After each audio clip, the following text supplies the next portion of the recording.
그 참혹한 십자가에 주 달려 흘린 피 샘물과 같으니 죄 많은 형제요, 값없어도 다 나와서 내 죄를 고하면 흰 눈보다 더 희도록 참성결 얻으리. 나 믿노라 보혈의 공로를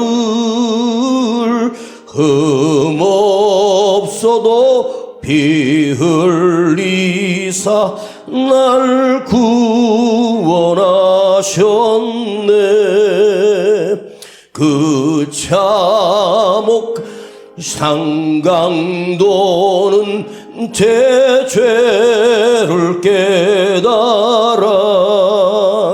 죄 없으신 주 예수를 구주로 믿었네. 내 지은 죄 흉악하나 주 예수 믿으면 용서받은 강도같이 곧 용서받으리. 나 믿노라 보혈의 공로를 흠없어도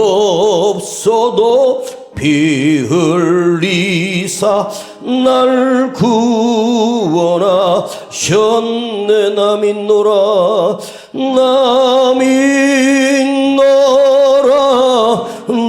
믿노라 보혈의 공로를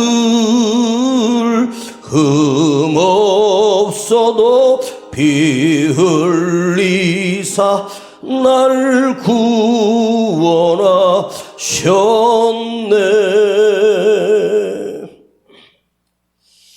아버지 하나님, 오늘도 새로운 수요밤 예배가 되게 하시고 오늘도 우리를 불러주신 하나님의 말씀이 우리 심령 안에 거룩하게 새겨지게 하시고 들려지게 하시며 이 말씀이 믿어지게 하시고 오늘 밤 내가 이 세상을 떠난다고 해도 주님 앞에 설 수 있도록 우리의 믿음이 살아있는 믿음이 되게 하옵소서.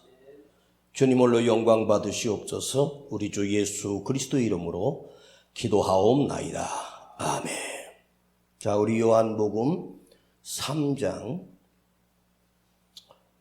지난주와 동일하게 요한복음 3장 1절로 3절까지 보겠습니다. 요한복음 3장 1절로 3절입니다.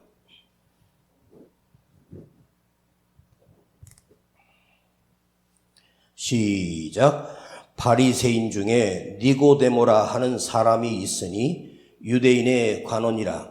그가 밤에 예수께 와서 가로되 라비여, 우리가 당신은 하나님께로서 오신 선생인 줄 아나이다. 하나님이 함께 하시지 아니하시면 당신이 행하시는 이 표적을 아무라도 할 수 없음이니이다. 예수께서 대답하여 가라사대 진실로 진실로 너에게 이르노니 사람이 거듭나지 아니하면 하나님의 나라를 볼 수 없느니라.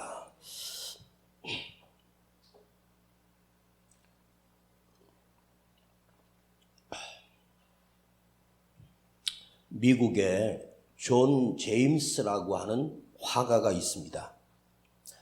이 화가는 새를 전문적으로 그리는 새만 그렸던 전문적인 새 그림의 화가였습니다. 그런데 그가 그린 독수리 한 마리가 저 하늘 높이 어떤 먹이를 사냥하기 위하여 날개를 활짝 펴고 어떤 먹잇감 하나를 발견한 채 그 독수리 한 마리가 그 먹이를 향하여 하강하고 있는 그림을 그렸는데 얼마나 잘 그렸는지 그 독수리가 그 땅을 향하여 내려오는 그 독수리의 그 모습이 사진을 찍은 것보다 현재 실제로 보는 것처럼 정말로 기가 막히게 그림을 그렸습니다. 예쁜 새의 그림도 그분이 수없이 그렸는데 그가 그린 그림의 수만 해도 수만 가지의 새를 그린 분입니다. 그런데요, 저는 그 새가 날고 있는 그 그림을 보면서 어떻게 이렇게 그림을 잘 그릴 수 있을까? 그런데 한 가지 떠오르는 생각이 있습니다. 그가 그린 그 그림 안에 있는 새들은 살아있는 새가 아닙니다. 날개가 움직이고 있는 새도 아닙니다. 날개의 어떤 한 각도를, 날개의 어떤 모습을 순간을 포착해서 사진을 찍고 그 사진을 보고 그림을 그린 것입니다. 그 그림이 진짜 새처럼 똑같이 그렸다고 해도 그 그림 속에 있는 새는 살아있는 새가 아니라 죽은 새. 살아있는 새는 반복적으로 계속 날개짓을 하지 아니하면 하늘을 날 수가 없잖아요. 살아있는 새는 멈추어 있을 수가 없습니다. 끊임없이 날개가 움직입니다.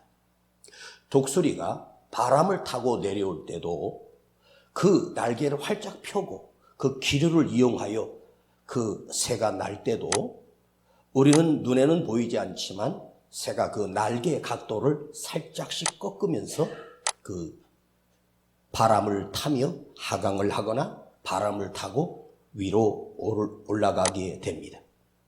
땅에 앉아있던 새가 어떤 짐승이 자기를 잡으러 오면 그 새가 있는 힘을 다하여 날개를 아주 빠르게 움직여 앉아있다가 하늘로 높이 올라갑니다. 자, 우리가 믿음이라고 하는 걸 한번 생각해 보십시다. 새가 살아있기 위하여 공중에 존재하기 위해서는 그 날개를 멈추면 안 된다는 거죠. 우리의 믿음도 또한 죽어있는 믿음이라면, 믿음이 멈춰져 있는 이 믿음이라면, 한순간에 고정되어 있는 믿음이라면 그 사람의 믿음은 살아있는 믿음이 아니라는 말입니다. 믿음은 끊임없이 움직여야 하고 전진해야 되고 그 믿음은 끊임없이 살아있는 믿음이어야만 우리가 주님 앞에 구원받는 믿음이라는 것이에요. 자, 많은 사람들이 그 언젠가 내가 어느 날 받았던 은혜, 그때 보았던 그 기적들, 그 한순간에 멈추어서 그때 10년 전, 20년 전에 내가 체험했던, 내가 그때 주님을 강하게 믿었던 그 순간에 멈춰 있는 믿음의 사람들이 오늘날 교회 안에 수없이 많다는 말입니다. 여러분의 믿음이 언젠가 과거에 내가 주님을 만났던 그 기쁨, 그 순간만 기억하고 그 믿음이 그대로 고정되어 있다면 그 사람의 믿음은 살아있는 믿음이 아니라는 말입니다. 죽은 믿음입니다. 진리는 멈추지 않고 끊임없이 계속 성장하고 하나님의 말씀은 끊임없이 살아있는 말씀입니다. 성경은 말씀은 살았고 능력이 있어. 말씀이 죽었고 무능하며 그건 말씀이 아닙니다. 사람이 아무리 기가 막힌 철학적인 책을 쓴다고 해도 사람이 쓴 책은, 사람이 쓴 글은 그 글자 속에서 죽어 있지만 하나님의 말씀은, 여러분이 손에 들고 있는 그 성경에 있는 그 말씀은 지금도 살아서 그 말씀을 믿는 자 속에서 역사하고 전능하신 하나님의 능력이 움직이고 그 말씀은 지금도 살아서 우리와 함께 하기 때문에 우리가 이 말씀을 듣는다는 것은 끊임없이 우리의 믿음이 성장하고 커져야 된다는 말입니다. 어떤 사람은 처음 믿었을 때 그 믿음만 자랑합니다. 간증이 그만큼 위험하다는 것입니다. 어떤 분은 과거의 믿음에 멈춰져 있는 사람 많고요. 오히려 어떤 분은 그 믿었던 뜨거운 믿음이 멈춘 게 아니라 오히려 후퇴하고 퇴보돼서 세상 사람들보다 더 비참해진 사람도 있고, 어떤 사람의 믿음은 아예 죽은 믿음이 있습니다. 믿음이 죽었단 말이에요. 성경에도 죽은 믿음이 나오고 살아있는 믿음이 나와요. 살아있는 믿음은 끊임없이 전진하고, 오늘도 말씀이 들려질 때 가슴이 뜨거워지고, 말씀이 들려질 때 이 말씀에 내가 믿어지고, 그리고 더 가까이 주님께 나아가야만이 우리의 믿음이 살아있고 깨어있는 믿음이라는 것입니다. 짐승을 박제한 것이 있지 않습니까? 박제. 잉어를 박제를 하고, 독수리를 박제하고, 사슴을 박제하고, 호랑이를 박제를 하는데, 그런데 그 호랑이를 박제한 그 박제를 본 적이 있었어요. 근데 그 호랑이는 원래 실제로 존재했던 호랑이입니다. 그 박제를 하려면 그 호랑이 안에 있는 살들, 썩어서 냄새 나는 것들을 다 제거하고요. 그리고 그 뼈, 그리고 그 가죽, 그 안에다가 다른 걸 채워서 더 이상 썩지 않도록 그 안에다 집어넣어서 호랑이의 형상을 똑같이 만드는 것입니다. 그리고 그 서재실에다가 마치 살아있는 호랑이처럼 세워놨습니다. 여러분, 박제된 사슴이나 박제된 호랑이가 살아있는 것이 아니잖아요. 죽은 지가 언제인지 모르죠. 진짜 그 호랑이가, 박제된 호랑이가 실제로 존재했던 호랑이에요. 호랑이 가죽을 이용해서 더 이상 썩지 않도록 사람의 기술로 만든 거예요. 근데 그 호랑이가 내 옆에 버젓이 서 있다면 얼마나 무섭겠습니까? 그러나 박제된 호랑이이기 때문에 전혀 무섭지 않습니다. 살아있는 사슴은 숲속을 뛰고 끊임없이 풀을 뜯어먹고 끊임없이 움직일 때 살아있는 거예요. 호랑이도 마찬가지입니다. 호랑이 한 마리가 자기 지경이 있는데 호랑이 한 마리의 영역이 얼마나 넓은지 아십니까? 보통 150km에서 200km 사이가 한 호랑이의 영역입니다. 그런 200km라고 하는 그 영역을 호랑이는 계속해서 움직이며 사냥하고 움직입니다. 자, 오늘 니고데모라고 하는 바리새인이 예수님을 찾아와 밤에 찾아왔습니다. 그러면서 주님께 자기의 신앙과 믿음을 고백합니다. 자, 바리새인이었던 이 니고데모가 예수님께 고백한 걸 한번 읽어보세요. 2절을 보십시다. 시작. 그가 밤에 예수께 와서 가로되 라비요, 우리가 당신은 하나님께로서 오신 선생인 줄 아나이다. 하나님이 함께 하시지 아니하시면 당신의 행하시는 이 표적을 아무라도 할 수 없음이니이다. 자, 니고데모라고 하는 이 바리새인이 예수님을 찾아와 당신은 하나님으로부터 온 선생님이십니다. 하나님이 당신과 함께 하지 아니하면 당신이 지금 우리에게 보여주셨던 이 기적들, 이 표적들, 죽은 자를 살리고 병든 자를 고친 이 표적을 아무나 행할 수 없습니다. 라는 믿음을 고백해요. 자, 당신은 하나님으로부터 온 선생인 줄 아나이다. 니고데모는 예수님을 자기가 가장 깊이 표현한 것이 랍비라고, 선생님이라고 표현합니다. 주님이란 말이 없습니다. 그런데 그가 그를 하나님으로부터 온 자라고 하는 말은 예수님이 행하셨던 표적과 기적을 보고 이 니고데모가 그렇게 고백하는 거예요. 그러나 주님은 그 니고데모에게 네가 진짜로 믿음의 눈이 떴구나. 너는 정말 사람 볼 줄 아는구나. 내가 하나님의 아들 예수요, 그리스도요, 메시아인 것을 네가 어찌 아니? 참으로 너의 믿음이 크도다? 이렇게 하시지 않았어. 니고데모야, 네가 거듭나지 아니하면 하나님 나라를 볼 수 없다. 엉뚱한 동문서답을 주님이 하고 계십니다. 네가 거듭나지 않고서는 절대로 하나님 앞에 설 수 없단다. 여러분, 주님이 행하신 기적과 표적을 니고데모가 두 눈으로 보았습니다. 그 표적을 보았습니다.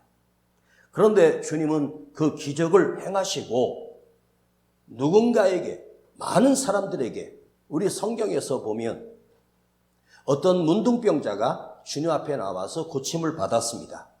그리고 나서 주님이 그 문둥병자에게 치료해 주시고 이렇게 말씀합니다. 아무에게도 네가 고침받았다, 나를 통해서 고침받았다는 사실을 말하지 말라. 회당장 야이로의 딸이 죽었습니다.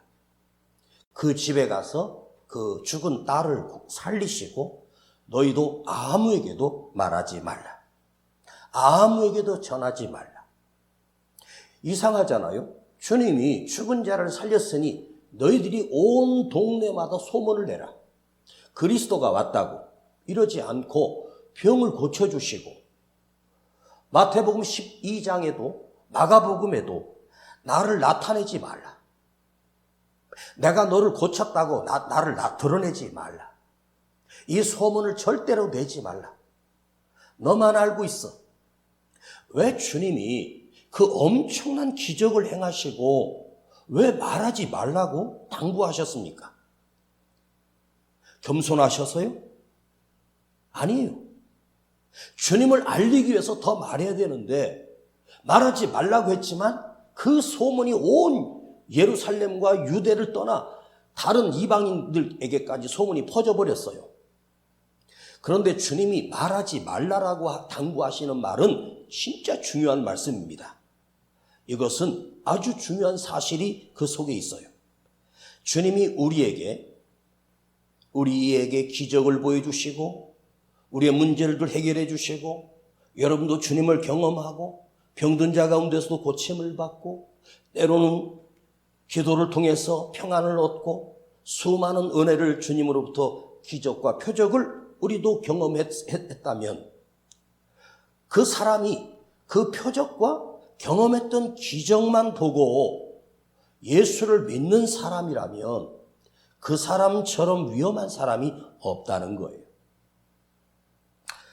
우리는 뭔가를 경험하고 살아계신 하나님을 경험하고 기적을 경험하고 그러면 놀라운 사실은요, 기적을 경험했던 사람에게는 굉장히 뜨거운 체험일 수 있어요. 그런데 문제는 뭐냐?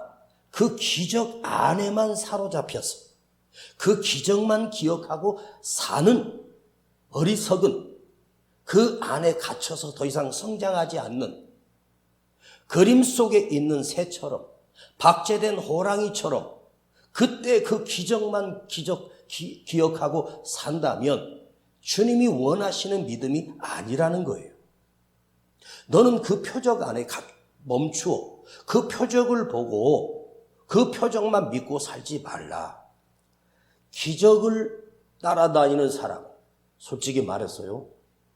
기적은요, 무당이 더 많이 행할 수도 있어요. 귀신을 이용해가지고 엄청난 기적도 행할 수 있어요. 기적은요, 불교에도요, 그런 게 있어요. 불교 신자들이 무슨 병을 고쳤다는 그 기적이 성경에 나오는 기적보다 훨씬 더 많을 수도 있어요. 우리 주님이 원하시는 것은 이 기적을 행하시고 말하지 말라. 그것은 무슨 말이에요? 기적만 본다는 말은 살아계신 하나님을 잊어버리는 아주 무서운 문제라는 거죠. 자, 앞서 지지난주에 묵상했던 요한복음 2장 23절 한번 보세요. 자, 바로 위에요. 23절. 제가 읽을게요. 6월절에 예수께서 예루살렘에 계시니 많은 사람이 그 행하시는 표적을 보고 그 이름을 믿었으나, 주님이 6월절에 올라가셔서 기적을 행하셨어요. 예루살렘에 처음으로 올라가신 거죠. 거기서 예수님이 무슨 기적을 행하셨는지는 요한복음에는 포도주 기적 외에는, 그러나 다른 복음서에는 더 많은 기적이 나오죠. 많은 병든 자를 고쳐주시고, 또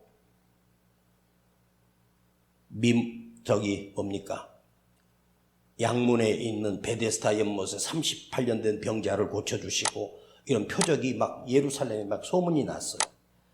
그 이름을 믿었으나 예수는 그 몸을 저에게 의탁치 아니하셨으니, 그들이 예수님이 행하시는 기적을 보고 주님은 그들을 의탁하지 않았다는 말이에요. 왜? 그들이 그 기적을 보고 믿었던 그 믿음은 죽은 믿음이기 때문입니다. 살아있는 믿음이 아니에요. 기적을 보여주는데 안 믿을 사람이 어디 있어요? 여러분, 마술을 한번 보신 적 있습니까? 마술을 보세요. 여기 있는 게 없어졌어요. 자기 손에 있는 게 없어졌는데 관중에 있는 한 사람 일어나서 오라면서 그 안주머니 보니까 그게 그 속에 들어가 있는 거예요. 응? 아니, 마술사가 앞에서, 관중들 앞에서 뭘 가지고 이렇게 다 싹 없어졌는데 저 뒤에 앉은 분, 몇 번에 앉은 분 나오시라더니 그 안주머니 한번 손 넣어서 꺼내보세요. 거기서 그게 나오는 거예요. 조금 전에 마술사가 그 사람하고 한 50m 떨어져 있는데 그 사람 주머니에서 그게 나오는 거예요. 그런데 이게 트릭이에요. 그 사람하고 마술사는 이미 짜고 있어요. 그런데 자기는 거기 온 그냥 손님으로 생각하고 그렇게 하는 거예요. 마술은 뭐예요? 그 사람의 능력이 아니에요. 속임수예요. 트릭이란 말이에요. 응? 내 눈으로 볼 때는 진짜로 없어졌다 막 하는 것처럼 보여지는데, 마술은요, 그러면 그 마술을 행하는 그 마술사는 죽은 자도 살려야죠. 못 살려요. 죽은 파리 한 마리도 못 살려요. 마술은 속임수예요. 그 표적을 보고 베드로가 어느 지역에 갔더니 거기 시몬이라고 하는 마술사가 자기 마술을 이용해갖고 사람들 자기를 믿게 해요. 그런데 베드로가 와서 행하는 기적을 보니까 자기는 속임수인데 베드로는 진짜거든요. 병든 자를 고치고 죽은 자를 살리니까 시몬이 와서 자기 재산을 다 들고 와서 베드로에게 그 능력을 나에게 좀 달라고 하니, 네가 하나님의 능력을 돈으로 살 수 있다고 생각하느냐? 너는 저주를 받을지어다 하고 그래요. 여러분, 예수를 믿는다는 것은 기적을 믿고 기적을 보고 기적을 따라가는 사람이 아니에요. 진짜 기적이 뭔지 아세요? 내가 예수를 믿고 구원받은 것보다 더 큰 기적은 없어. 이게 진짜 기적이에요. 여러분, 순간 뭐가 해결돼서 그래, 그 해결되고 내가 지옥에 간다. 그게 무슨 의미가 있어요? 지금 아픔 속에 살지만 예수님이 나를 구원해 주셔서 오늘 밤 떠나도 주님 앞에 갈 수 있다. 예수를 나의 구주로 영접하고 믿었다는 사실, 이것보다 더 큰 기적이 어디 있어요? 영원한 생명을 얻는 이 기적이. 응? 우리는 이 기적이 우리 안에 있어야 돼. 생명의 기적이 있어야 된다는 말이에요. 니고데모가 당신은 하나님으로부터 오신 분이라고. 그러나 주님은 네가 거듭나지 아니하면 하나님 나라를 볼 수 없다. 이 말은 뭐죠? 네가 나를 선생으로 믿고 이 기적을 보고 하나님으로부터 보낸 자를 믿었다고 해서 네가 구원받은 것이 아니야. 너는 하나님 나라를 볼 수가 없어. 하나님 앞에 갈 수가 없어. 네가 진짜 기적은 네가 하나님을 볼 수 있어야 돼. 하나님 나라를 네 눈으로 볼 수 있어야 구원받는 것이. 거듭나지 아니하면, 구원받지 아니하면 주님이 행하신 표적을 보고, 만약에 여러분 주님이 그 표적을 보고 사람들을 믿게 하려고 했다면 주님이 이 땅에 오셔서 더 엄청난 기적도 행하실 수 있는 분이에요. 그러나 주님은 그 기적을 낭비한 적이 없어요. 그 기적을 통해서, 그 이적과 표적을 통해서 하나님을 나타내고 하나님을 보여주시기 위해서 믿도록 하기 위한 도구일 뿐이었지 기적 자체가 목적이 아니에요.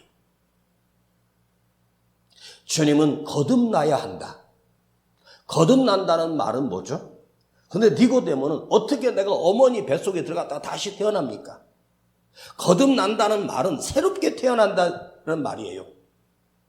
새롭게 태어난다는 것은 뭡니까? 예전에 죄악으로 더러워졌던 우리가 새롭게 예수 이름으로 말미암아 거룩하게 변화되는 것. 진짜 예수를 믿는 사람으로, 죄인이었던 우리가 그리스도를 믿고 그리스도를 믿는 그 예수의 보혈로 인하여 우리가 구원받아 용서함을 받아 하나님의 자녀가 되는 것을 거듭난다는 거예요. 이것이 어떻게 가능하겠어요? 인간은 태어나면 죄 속에서 태어나요. 어린 아기들 보면 순수하고 예쁜 것 같아도요, 두 돌만 지나면 자기밖에 몰라요. 욕심꾸러기가 돼요. 왜 그런지 아세요? 그 속에 죄의 피가 흐르고 있기 때문입니다. 우린 스스로 의롭다 판정받을 수 없고 구원받을 수가 없는 죄인들입니다. 주님이 왜 오셨습니까? 우리를 거듭나게 하시려고, 영원한 생명을 주시기 위하여 이 땅에 오신 거예요.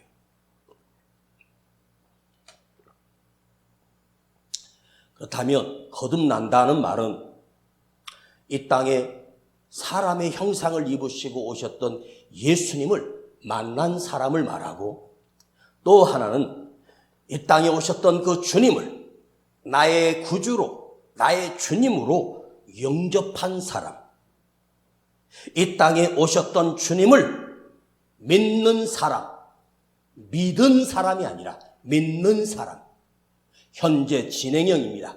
믿었던 사람이 아니라 믿는 사람입니다.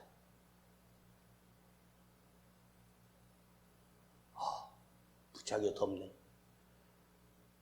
난로를 다 켜놨나 봐. 오늘 지금 영상 15도인데 안 더워요? 거기 추워요? 밑에는? 제가 그냥 벗을 테니까.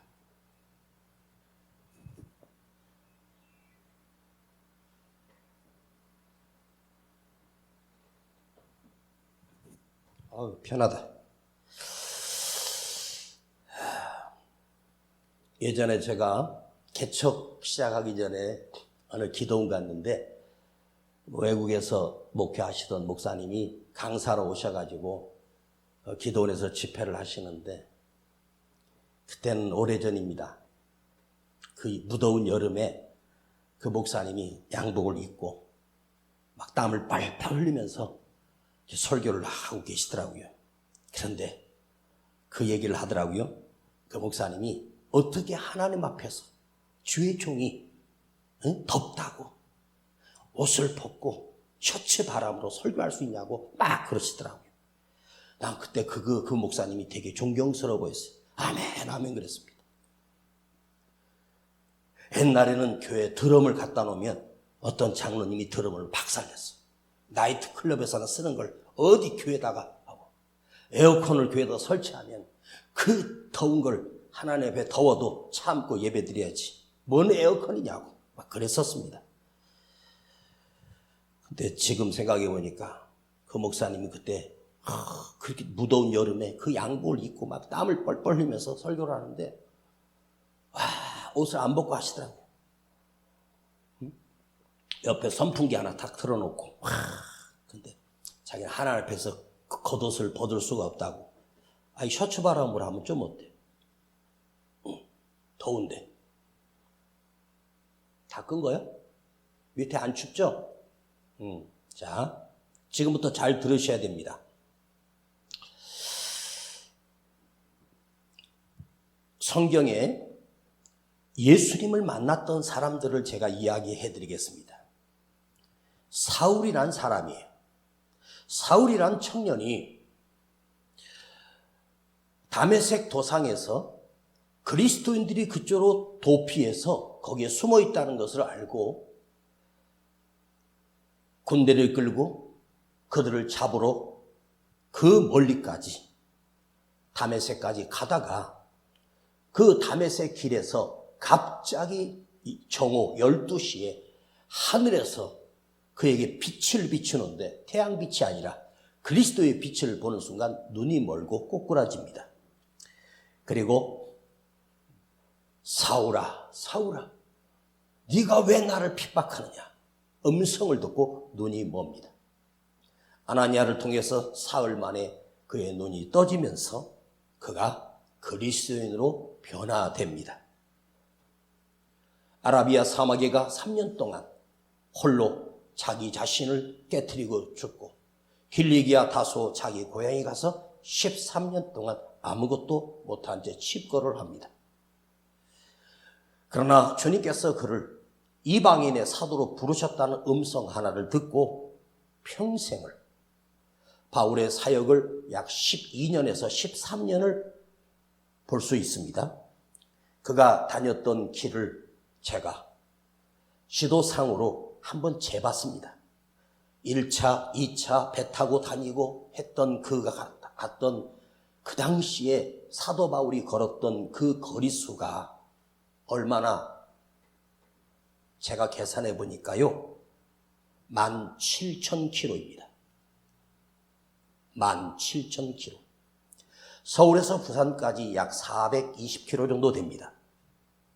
그것도 도로로 뚫려 있으니까. 그 당시에는 흔하게 차나 말도 걸음으로 맨발로 걸어야 하고 그 산맥을 넘어야 하는 그 길이가 17,000km를 13년여 동안 사도 바울이 다녔던 도시가 무려 70개가 넘는 도시를 사도 바울이 거쳐갑니다. 바울이 지나간 70개의 도시에는 교회가 세워졌고 그리스도인들이 생겼고 예수쟁이들이 생기기 시작했습니다. 그리고 결국 로마에 가서 주님이 오신 후 68년도에 예수님이 33세에 죽으셨다면 그로부터 34년, 35년 뒤에 로마 감옥에 갇혀서 약 4년에서 5년 정도의 감옥 생활을 치르고 약 1년 정도 풀려났지만 다시 갇혀서 목뱀을 당해서 죽습니다. 수많은 핍박과 죽음의 위기를 당하고 돌을 던져서 그가 죽었는데 그를 누군가 죽이려고 했을 때 그 성에서 바구니에 달아서 피신하기도 하고 풍랑도 수없이 만났고 감옥에 갇히고 핍박을 당하고 누명을 쓰고 억울한 일을 당하면서 그는 13년에서 15년에 이 고난의 세월 동안 70여 개 도시에 교회를 세우고 수많은 그리스도인 그리고 결국 로마에 들어가 로마의 시위대를 온전히 전도했고 그가 죽은 뒤에 얼마 지나지 않아 로마가 100% 복음화가 되고 로마를 통해서 온 유럽으로 선교사들이 파송되었고 전 세계를 변화시켰던 위대한 사도 바울. 저는 이 바울을 볼 때마다 이것이 어떻게 가능할까? 나는 사도 바울 근처도 못 가는 보잘것없는 존재인데 어떻게 이렇게 위대하게 그 핍박 속에도 그걸 지켜내고 주님을 위해서 죽을 수 있었을까? 여러분, 바울이 위대함을 한번 생각해 봤는데 저는 바울이 위대한 것이 아니라 바울 안에 살아계신 우리 주님이 함께 하셨기 때문이었습니다. 사랑하는 여러분, 여러분 안에 살아계신 우리 주님이 나한테 함께 하시면 내 안에 박제된 예수님이 아니라 사람이 그린 나르는 새의 그림처럼 멈추어 있는 죽은 믿음이 아니라 살아있는 주님이 계시기만 한다면 우리 또한 바울처럼 주님을 위해서 쓰임받을 수 있습니다. 여러분이 주님을 섬기고 교회를 섬기다가 때로는 원망도 하고 힘들고 짜증도 나고 불평도 할 때가 있습니다. 저도 수없이 목회를 하면서 위기를 만나고 그만두고 싶을 때가 한두 번이 아니었습니다. 35년 동안 목회를 하면서 내 힘으로 한 것이 아니라 주님이 나와 함께 해주셨기 때문에 가능한 것입니다. 많은 사람들이 예수를 믿는데 살아있는 믿음이 아니라 옛날에 받았던 은혜, 옛날에 받았던 믿음, 거기에 갇혀서 있는 사람은 무엇인가를 할 때 지긋지긋하고 힘들고 짜증나고 원망스럽고, 언젠가 우리 교회에서 주말 토요일마다 부서별로 이 교회 예배당을 청소합니다. 남전도에서 청소부를 고용을 해서 청소비를 주고 교회 청소를 하자고 작년부터 저에게 요구를 하기 시작했습니다. 토요일날 청소하는 분이 2분이나 3분이 와서 우리 교회 여기 이거 한번 닦고 이렇게 하는데 한 5만 원 정도 주면 할 사람 줄로 서 있습니다. 5만 원이 아까워서가 아니라 저는 우리가 드리는 예배당은 힘들어도 우리가 청소하자. 그랬더니 불평이 쏟아져 나오기 시작했습니다. 자기들이 한 달에 얼마씩 걷어서 하겠다는 것입니다. 제가 이렇게 말했습니다. 하기 싫으면 때려쳐. 나하고 우리 집사람 둘이서 할 테니까. 내가 나와서 성전 청소 다 할 테니까 난 돈 주고 청소 못 한다고. 작년 말까지 청소하는 거 힘드냐고 물었더니 괜찮다고. 그리고 한 해가 바뀌면서 더 이상 힘들어서 못 하겠다고 그들이 교회를 떠났습니다.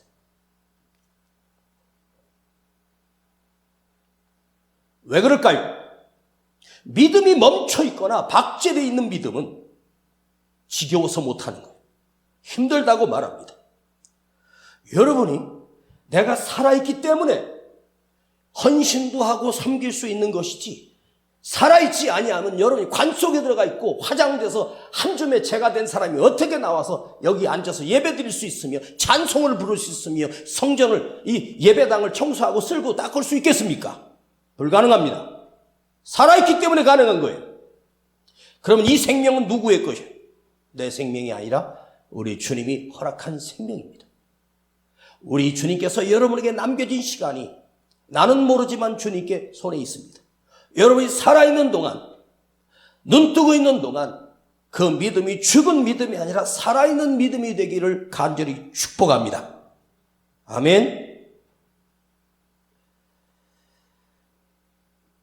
주님이 포도나무 가지 비유를 하면서 그 가지가 만일 그 나무에서 잘려나가는 순간 그 나무는 죽은 가지가 됩니다.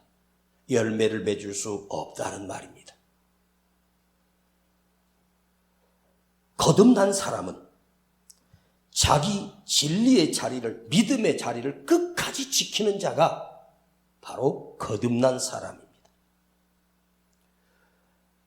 지금도 화단이나 비가 막 쏟아지면 땅 속에 있던 지렁이들이 바닥에서 기어 올라옵니다.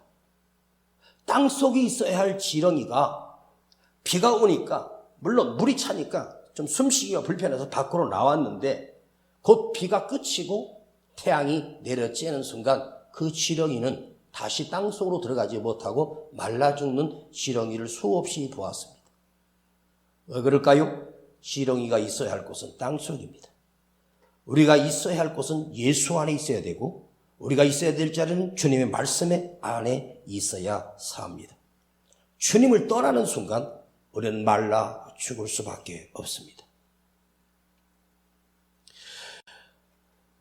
제가 몇 년 전 우리 성도 부모님이 돌아가셔서 장례식장을 가서 예배를 드렸는데, 근데 그 앞에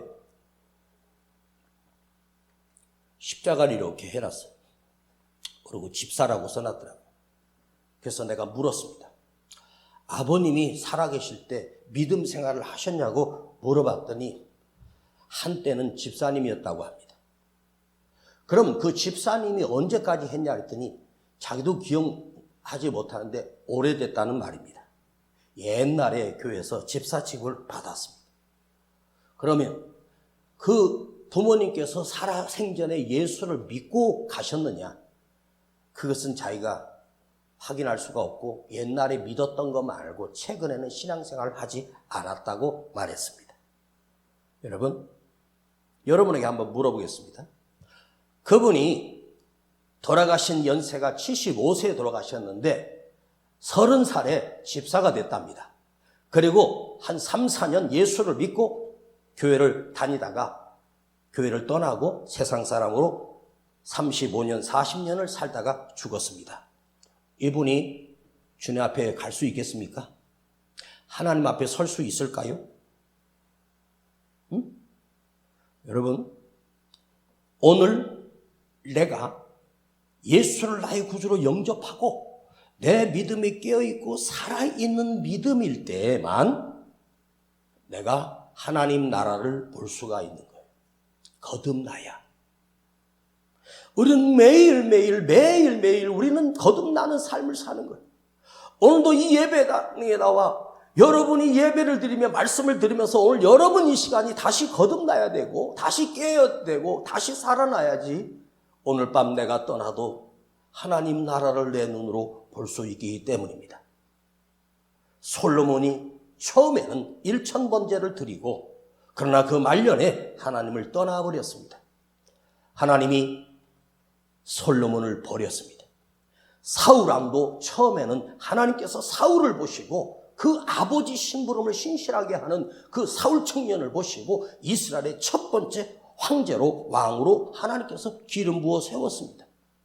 그러나 얼마 가지 않아 하나님이 사울을 왕으로 세운 것을 후회하시고 그를 버리십니다. 그리고 그는 비참하게 전쟁터에 나가 죽습니다.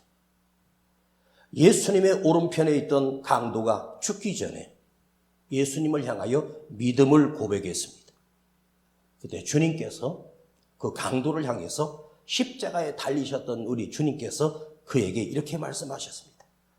오늘 밤 너와 내가 함께 낙원에 있으리라 이렇게 말씀하셨습니다. 그러니까 이 강도가 얼마나 복 있는 강도입니까?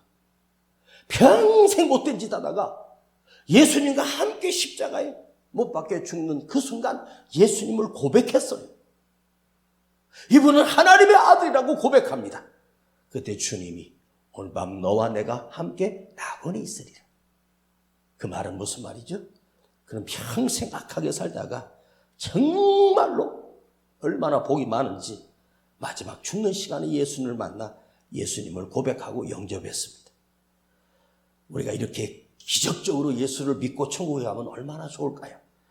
여러분, 죽는 날 모르는 것처럼 오늘도 예수를 끝까지 믿는, 지금 이 순간에도 끝까지 예수를 믿는 멈춰진 믿음이 아니라 날마다 성장하는 믿음, 날마다 주님께 더 가까이 가는 그런 믿음의 사람이 되기를 간절히 축복합니다. 기도하십시다. 하나님 아버지, 오늘 우리의 믿음이 그림 속의 새가 아니라 박제된 호랑이가 아니라 살아있는 믿음이 되게 하여 주시고 내 안에 주님이 계시는 믿음이 되기를 간절히 원합니다. 주님, 오늘 우리 안에 예수님이 계시고 예수님을 영접하여 깨어있고 살아있는 진리의 믿음으로 우리 자신을 날마다 가꾸어가는 거룩한 성도로 우리를 회복시켜 주시고 우리 안에 말씀이 살아 진리의 말씀이 살아 역사하여 주시옵소서. 우리 주 예수 그리스도 이름으로 기도하옵나이다. 아멘.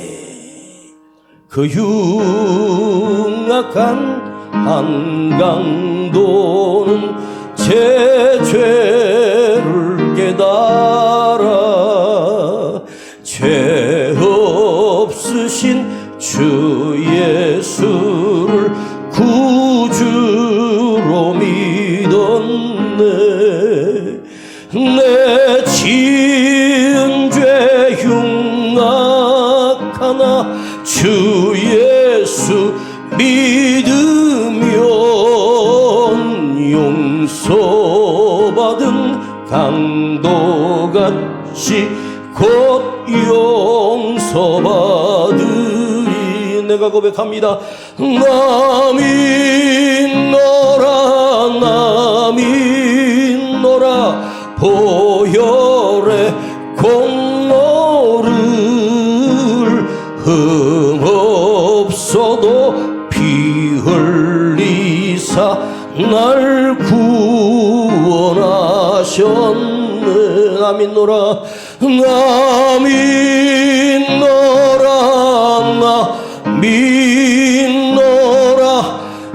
보혈의 공로를 흠없어도 피 흘리사 날 구원하셨네. 우리 이렇게 오늘 이 밤에 주님 앞에 짧은 시간 기도하고 갈 때 이렇게 기도하십시오. 주님, 내 믿음이 멈춰 있는 믿음이 아니고 퇴보하는 믿음이 아니고 죽은 믿음이 아니라 살아있는 믿음이게 하여 주시옵소서. 그래서 끊임없이 주님과 함께 동행하며 주님이 나를 구원하신 그 십자가의 사랑을 기억하며 또 내 입술로 고백하는 깨어있고 살아있는 믿음이 되도록 역사해달라고 우리 주여 부르고 기도합니다. 주여